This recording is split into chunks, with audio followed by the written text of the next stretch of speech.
a last couple of sessions, to be specific, after discussing the generic block diagrams and functionalities of digital communication transmitter and receiver, we started off with basic understanding of signals. Okay, it was very brief session of some 5 to 10 minutes of what are the basic signals that we are going to use in this course, and I asked you to revise the basic Fourier transforms as well as their properties that you might have done in your any math course or in your basic signals and system course in the last semester.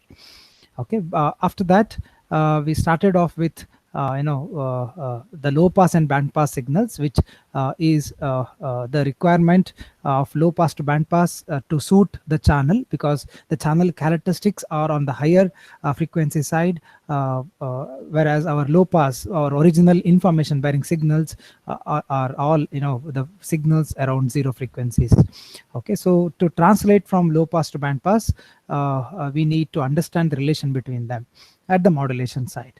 Right. So as far as the receiver end is concerned, we will be receiving an RF signal at the front end of the receiver through an antenna. So these signals cannot be processed as directly, as you will see at the end of the discussion of these two types of signals, that processing is not so easy.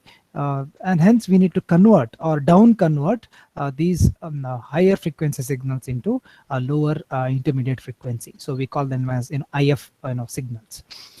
So with that, we started off understanding how will you represent a band pass signal in terms of low pass and vice versa. So for that, I started off with defining a signal as a real signal. If x of t is any time domain signal called to be a real signal, if it possesses a Hermitian symmetry. Hermitian symmetry is x of minus f is equal to x conjugate of f. So there was some doubts regarding that. So I'll take just 2 minutes to prove this. Okay, it's not necessary, just to make sure that this has not come from some magic, but this is very obvious from the property of Fourier transform itself. So just to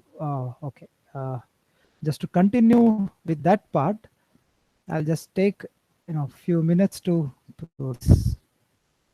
Yeah, this is not necessary, I repeat, but still. Okay, so we know that based on the basic definition of a Fourier transform, the Fourier transform of any signal is given as x of t e power minus j 2 pi f dt. Sorry. Okay, and we have got two signals here, x of minus f and x conjugate of f. So what does x of minus f would look like? Just replacing f throughout on both left and right. So this is your time domain signal. If I replace f with minus f, this would become plus j2 pi ft dt. And similarly, I have another signal called as x conjugate of f, taking conjugate on both the sides of your basic Fourier transform definition. So I would have this as x conjugate of t, and the conjugate of e power minus j2 pi ft, as we know, is e power plus j2 pi ft dt. And if you carefully observe, we have defined x of t to be real.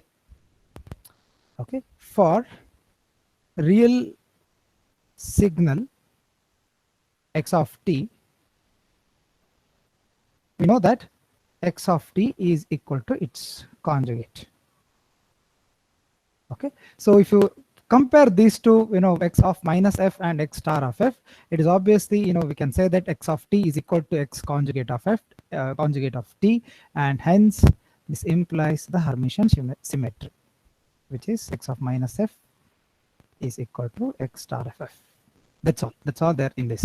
And I also talked about the two sub parts of this Hermitian symmetry, where magnitude spectrum was even and phase spectrum we say it to be odd.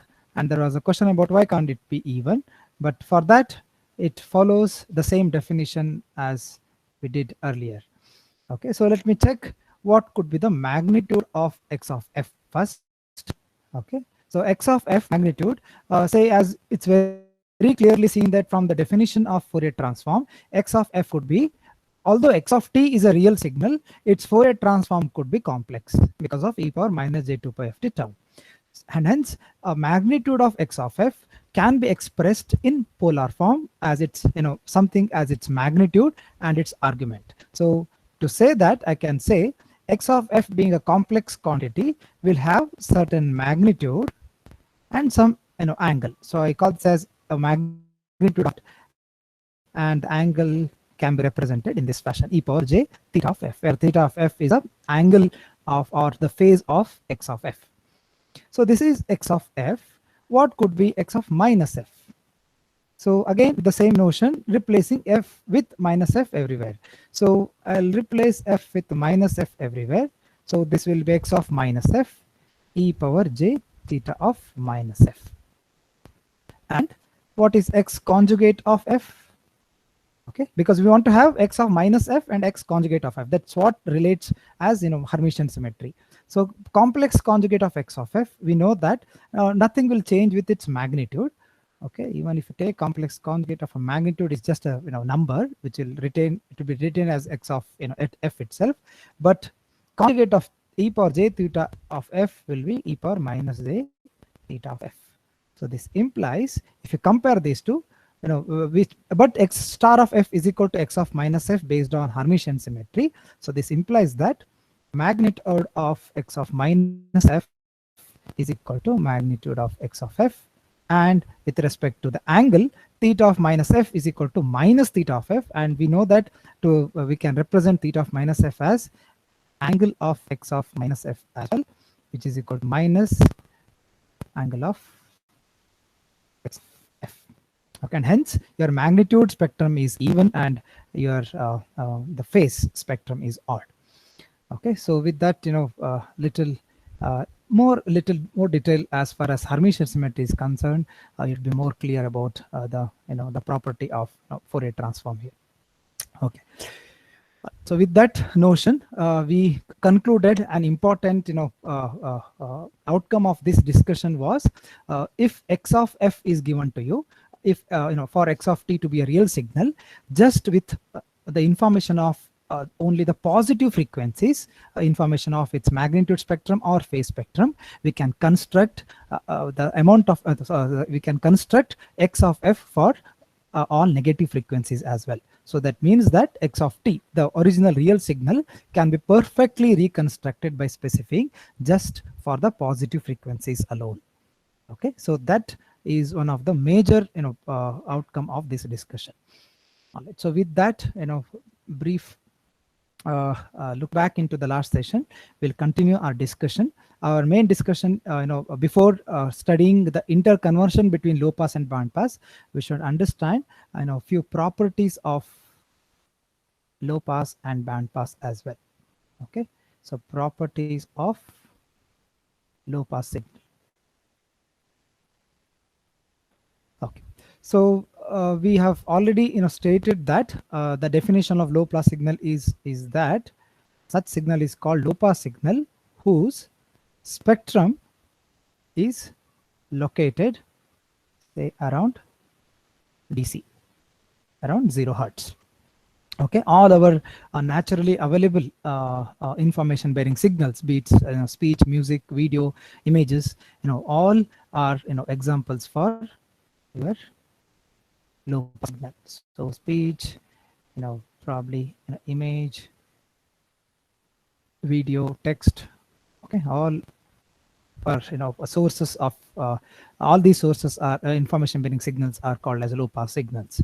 Okay, of course these will come with different spectral characteristics. I'm not saying their spectral characteristics are similar. Obviously there will be differences of spectral characteristics among the natures of different natures of information signals, but they have the common property of having spectrum located around DC. Okay, so in time domain, if it is it's in a frequency domain, in time domain we can think of such signals as slowly varying signals. Okay, slowly varying signals with probably no discontinuities. Okay, there is no jump. These are smooth varying functions Okay, most occurring all these low pass signals are slowly varying because of their low frequencies. So in time domain, these are slowly varying signals. So if I try to plot the frequency spectrum of low pass signals, how it would look like. Okay, so frequency spectrum of low pass signal can be drawn something like this. Okay, this is your frequency domain, and this is your x of f. So if I want to draw magnitude and phase in one single plot, something like this. Okay, it could have any shape. I've just taken an example where I call this as W and minus W, and this is your 0 Hertz. If this is your magnitude spectrum, you can draw, because we know that for any real signal, its magnitude spectrum is even symmetric, whereas its phase spectrum is odd symmetric. So this would be your phase spectrum. Okay, of course you can pull these two separately, but we are usually concerned with magnitude spectrum of it. Of course phase comes along with that, but we can combine those two in a single graph, something of even having even symmetry, magnitude, and odd symmetry in phase spectrum.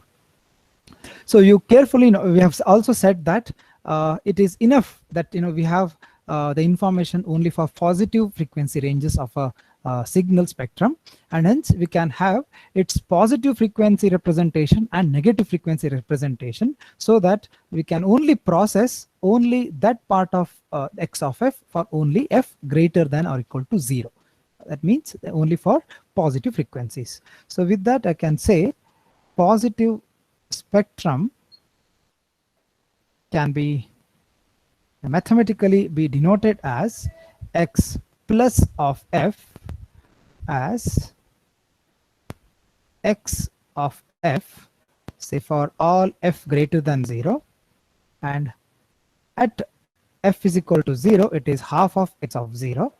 Okay, and for f less than 0 I'll say it as 0. Okay, so if I call this as positive spectrum, I can as well represent this x plus of f as original x of f multiplied by our unit step function u of f, u minus 1 of f, right? So similarly I can also write negative spectrum can be represented as x minus of f, which has x of, sorry, for f greater than 0 it is 0, and for f of f for f less than 0, and half of x of 0 at f is equal to 0, and 0 for all f greater than 0.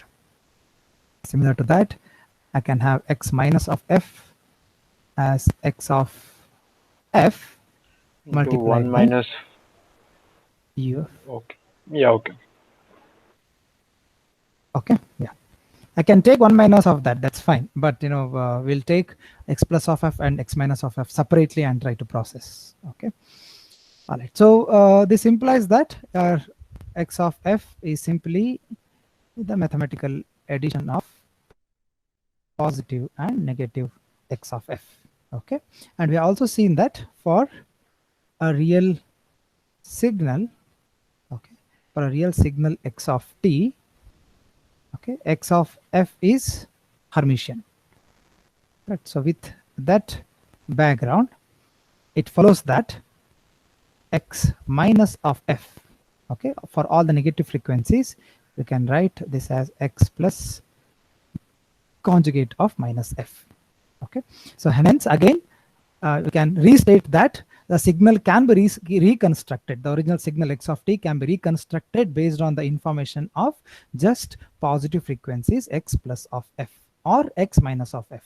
So this implies that signal, this will be very useful in implementing in as a circuit, or which will ease the circuit implementation or the area that it consumes on the chip.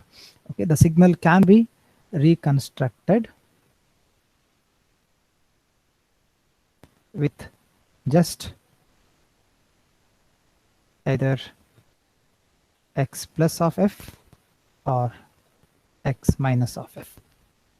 Okay, note that there is one more important thing that you should note, that okay, this is not true. Okay, definitely not true for complex signals.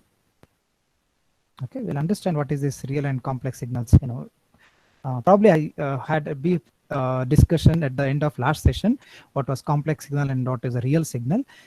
But if you take any complex signal, such Hermitian symmetry definitely will not exist. And if Hermitian symmetry doesn't exist, then definitely we cannot reconstruct the origin signal based on just positive frequencies or negative frequencies. Okay, because x of f is not symmetric.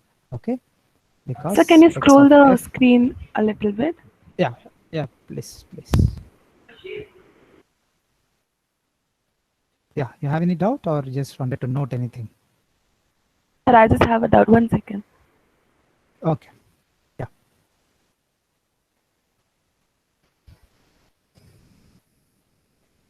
Got it, sir. Clear. Thank you. Okay. Fine. So with this, real meaning of, the overall picture of a low pass signal, we can now write the properties of a band pass signal.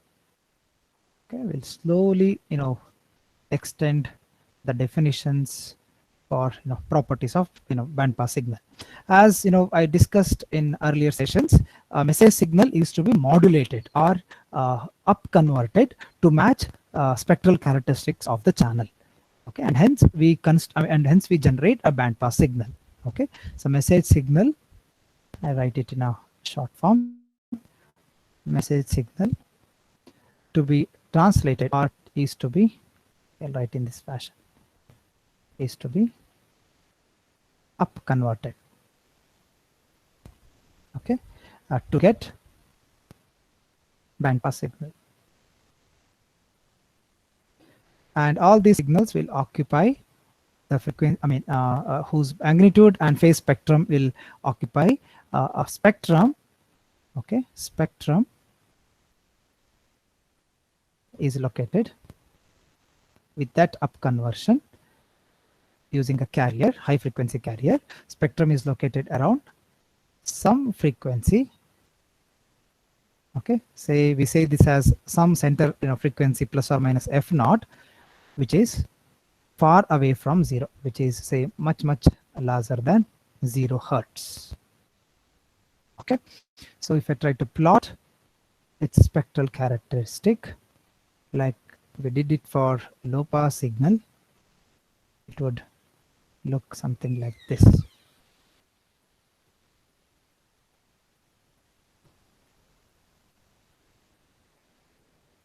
Okay, yeah, so some random spectrum I'll take, need not be this shape of the spectrum, but could be anything depending on the nature of the signal. I'll just extend this.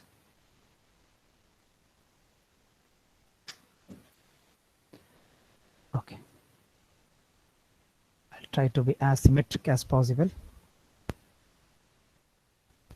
Yeah, this is translated to a higher frequency f naught, so we'll call this plus f naught, and this as minus f naught, this being 0, and this is your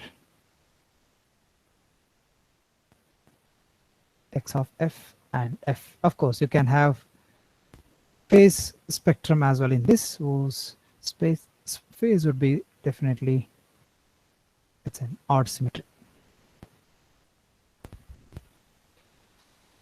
Okay, so So with this definition, note that this f naught need not be the center frequency. It depends on the nature of the spectrum. Depending on the symmetricity around f naught, it could be either symmetric with respect to f naught and or not. So where f naught, I'll write here, is central frequency, but not necessary. Okay. But usually we consider this to be a center frequency where it is evenly distributed over its with respect to f naught. Okay, so in time domain, as we stated for low pass, in time domain they were slowly varying signals. Obviously these signals in their time domain, if you want to think in time domain, these are rapidly varying signals. Okay, rapidly, or I can say rapid variations in time domain. Okay, so again with the same definition of our real signal, again this is symmetric with respect to f is equal to 0, and hence we can say that x of f again is combination of x plus of f and x minus of f. The same definition that we did for a low pass signal as well. So this implies that with Hermitian symmetry we can rewrite this as x plus of f plus x complex conjugate of x plus of minus f. Okay, so with that I can reconstruct the original signal based on just the information of the sigma, the spectrum for only f is equal to greater than 0 or f less than or equal to 0, and hence we can reconstruct with the knowledge of either x plus of f or x minus of f. This is the a basic definition of a low pass signal and a band pass signal.